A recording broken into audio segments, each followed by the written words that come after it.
Saudara-saudariku terkasih dalam Yesus Kristus, kadangkala perbuatan sederhana dan sehari-hari punya pengaruh besar dalam hidup kita. Misalnya saja, jika kita membiasakan diri bangun pagi pada pukul 5, lalu besok pukul 5, besok lagi pukul 5 pagi, dan seterusnya. Karena diulang-ulang, maka menjadi kebiasaan kita. Oleh karena itu, kita gampang bangun pagi pada pukul 5. Kendati kita tidak melihat weker atau jam. Begitupun kalau ada di antara kita yang berucap, misalnya, punten, terima kasih, atau terbiasa mengampuni. Karena diulang-ulang, maka menjadi kebiasaan.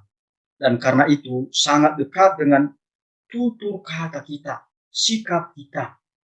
Kata-kata itu pula yang sering terucap dari mulut kita. Jadi kalau yang kita biasakan adalah tindakan-tindakan yang baik, maka yang paling dekat dengan hidup kita adalah tindakan yang baik itu. Sebaliknya, jika yang terbiasa kita lakukan adalah hal-hal yang buruk, hal-hal negatif, maka yang paling dekat dengan kita adalah hal-hal yang negatif, hal-hal yang buruk itu. Maka Paus kita, Paus Fransiskus, pernah mengatakan dan sering mengulang-ulang bahwa kekudusan itu juga datang dari tindakan yang sederhana dan sangat sehari-hari. Misalnya, seorang ibu yang pulang dari kerja, kendati capek, tetapi mau mendengarkan anaknya. Begitu juga ketika suami datang dari kantor, datang dari pekerjaannya, mungkin di sana dia memiliki masalah, tetapi dia sabar dan setia, penuh cinta, mendengarkan, mendampingi istrinya ketika sudah kembali ke rumah. Ini juga adalah perbuatan-perbuatan baik yang sudah terbiasa. Dan karena itu sungguh-sungguh membersihkan hatinya, membawanya pada kekudusan. Saudara-saudariku yang terkasih, dalam Injil hari ini dari Lukas bab 7 ayat 36 sampai 50, kita melihat bahwa orang Farisi pada zaman Yesus terbiasa menghakimi orang, terbiasa merendahkan orang, terbiasa membenci, dan terbiasa menyingkirkan kaum pendosa. Akibatnya, hal-hal buruk ini pula yang melekat dengan hidup orang Farisi. Orang Farisi menganggap diri paling benar melaksanakan hukum Tuhan, tetapi mengabaikan belas kasihan bagi mereka yang membutuhkannya. Orang Farisi menolak untuk melihat wanita pendosa sebagai sesama mereka sendiri dan lebih memilih untuk tetap dalam sikap arogan dan mementingkan diri sendiri, bangga akan kesalehan dan posisi istimewa mereka dalam masyarakat, memandang rendah semua orang yang tidak setuju dengan mereka dan yang tidak mengikuti hukum sesuai cara pandang mereka. Sikap orang Farisi yang merendahkan orang lain, kaum pendosa, orang miskin, justru menciptakan jarak, relasi menjadi terputus. Orang-orang berdosa akhirnya semakin mereka pinggirkan, singkirkan, tak layak mereka kasihani. Saudara-saudariku terkasih, arogansi orang Farisi bertolak belakang dengan apa yang ada dalam diri wanita pendosa yang direndahkan oleh orang Farisi itu sendiri. Perhatikan kembali Injil Lukas bab 7 ayat 36 sampai 50. Wanita pendosa mencari Yesus untuk mencari pengampunan dan penyembuhan. Wanita pendosa itu merendahkan dirinya sedemikian rupa di hadapan Tuhan Yesus dan semua orang yang hadir. Wanita pendosa itu membuang semua kesombongan dan egonya.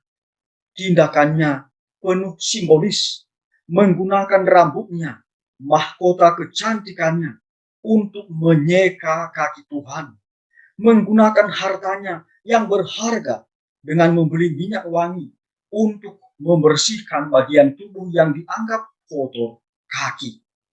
Dia datang kepada Tuhan dengan air mata dan kesedihan. Semua karena dia tahu betapa besar dosanya. Ia merasa tidak layak di hadapan Tuhan, maka ia merendahkan diri.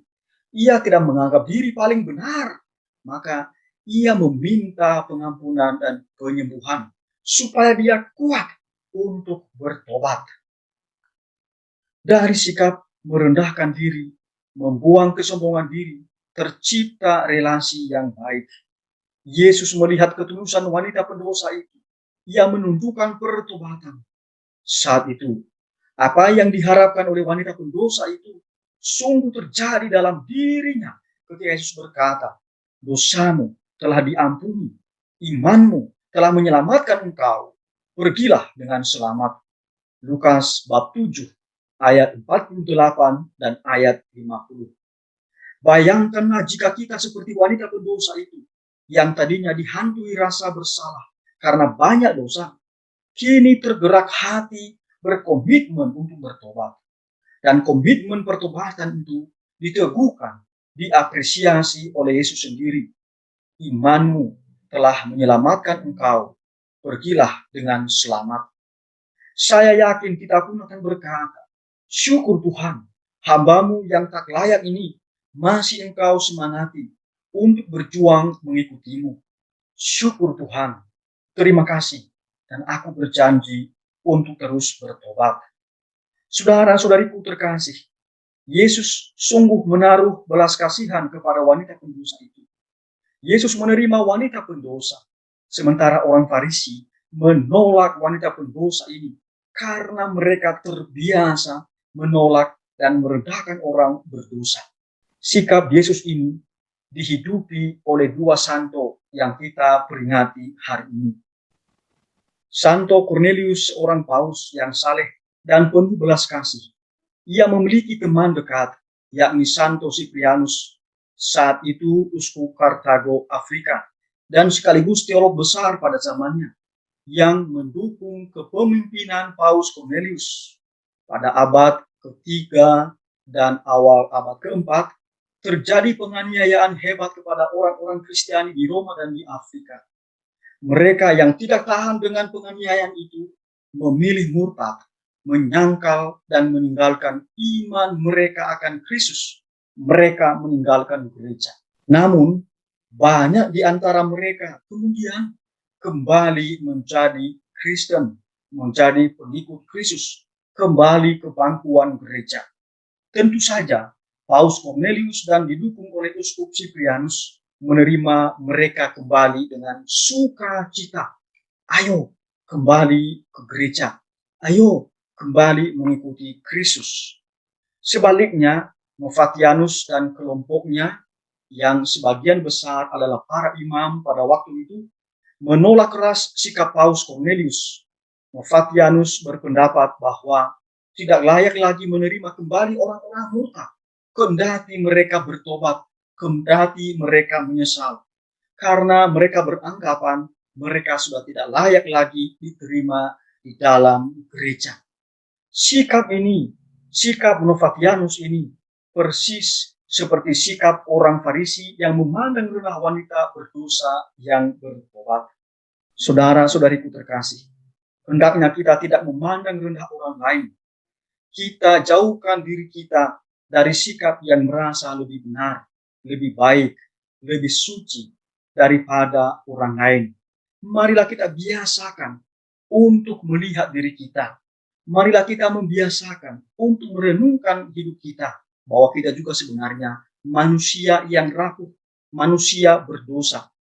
Maka marilah kita merenungkan dosa-dosa kita dan mohon ampun kepada Tuhan. Kita biasakan diri kita untuk selalu bertobat. Tuhan memberkati.